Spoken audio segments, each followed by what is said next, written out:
현재 우리 입장에서는 북한의 기술을 분석하는 데 있어서 1단, 2단, 3단 중에 2단을 이제 우리가 확보했다는 건 매우 중요한 겁니까? 어떻게 되는 겁니까? 또 충분히 의미를 갖습니다. 이제 왜냐하면은 이제 북한의 이제 지금 이 발사체로 알려진 이 천리마 1호 사실은 화성 15형 ICBM 엔진을 그대로 활용한 것으로 보입니다. 네, 네. 그래서 1단 부분에 관해서는 우리가 뭐 사진이라든가 기타 정보를 통해서 일부 그 구체적인 정보를 확보를 했는데 네, 네. 2단에 관한 정보는 저희가 그동안 확보할 수가 없었습니다. 아, 그렇군요. 그래서 이번에 만약에 확보를 하게 된다면 소위 북한 ICBM의 2단에 해당하는 것이 도대체 어떤 것을 활용하는지 네. 어떤 정도의 그 능력을 갖고 있는지를 직접 확인할 굉장히 소중한 기회가 된다라고 말씀드릴 수 있습니다. 네. 그럼 만약에 이제 3단을 이제 우리가 확보할 수 있을지는 아직 불투명합니다만은 3단까지 확보하게 되면 그게 이제 더 가능성이 커지는 겁니까?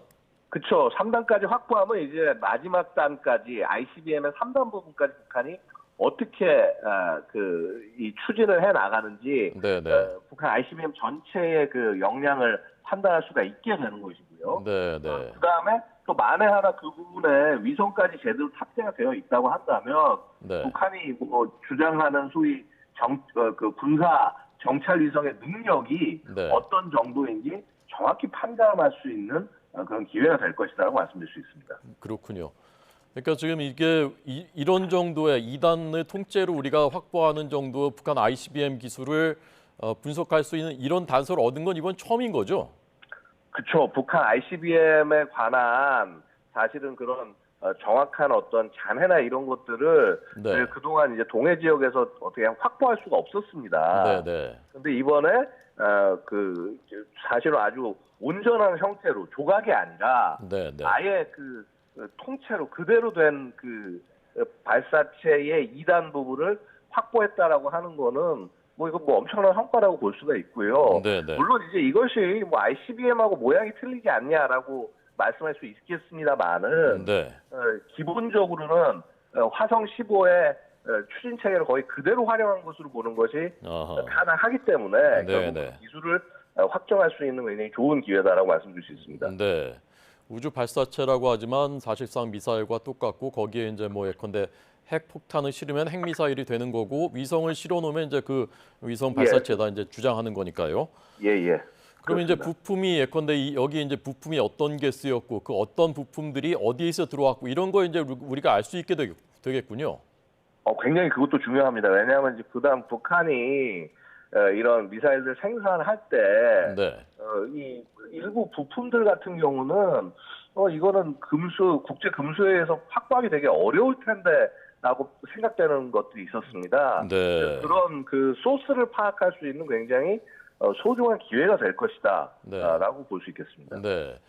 이게 자신들은 이름을 천리마라고 불렀었는데 아까 말씀하신 대로 지금 그 잔해 그 2단에는 천마라고 써 있거든요.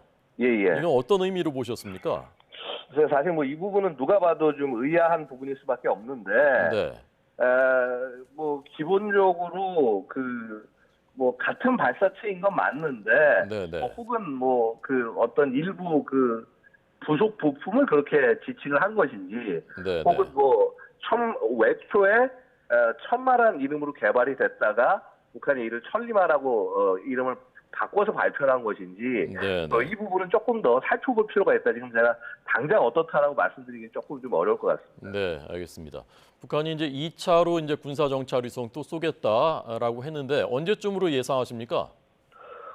저는 북한이 제대로 준비를 한다면은 최소 3개월 이상, 그다음에 한 거의 반년 정도가 걸려야지 그게 사실 정상적인 거라고 말씀드릴 수가 있습니다. 네. 왜냐하면 이번에 아시다시피 발사를 하면서 2단이 점화를 실패를 했는데 그러면서 추락을 한 건데 그냥 2단이 점화가 안 된 것이 추락의 원인이냐, 네. 혹은 아니면 1단 자체가 추력이 충분하지 않느냐 등등 굉장히 여러 가지 점검해야 될 부분들이 많습니다. 네. 그 부분들을 하나하나 북한이 제대로 점검해 넘어간다면은 최소 3개월 이상이 걸릴 것이고요. 네.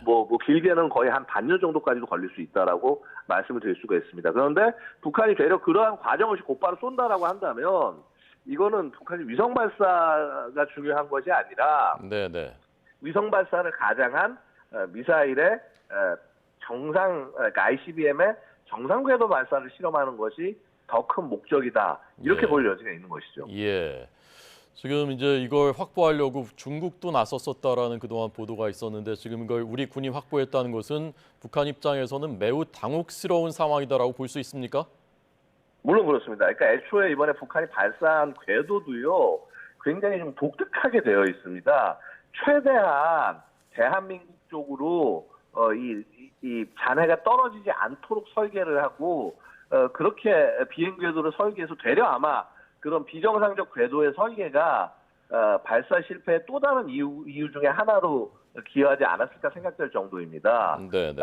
북한은 애초에 이제 대한민국 이걸 확보하지 못하게 하는 것에 중점을 뒀었습니다만은 네네. 우리 군이 굉장히 빨리 현장에 대처를 해서 뭐 하여튼 제가 전에 듣기로는 굉장히 아주 간발의 차이로 우리 해군이 먼저 해당 수역에 도착을 해서 작전 수역 선포를 중국 측에 해버리고 그리고 이제 작업을 했기 때문에 네. 우리가 할 수 있었다. 우리가 조금만 늦었으면은 네. 중국에 아마 수거를 해갔을 것이다라고 말씀드릴 수 있습니다. 아, 예. 그렇군요.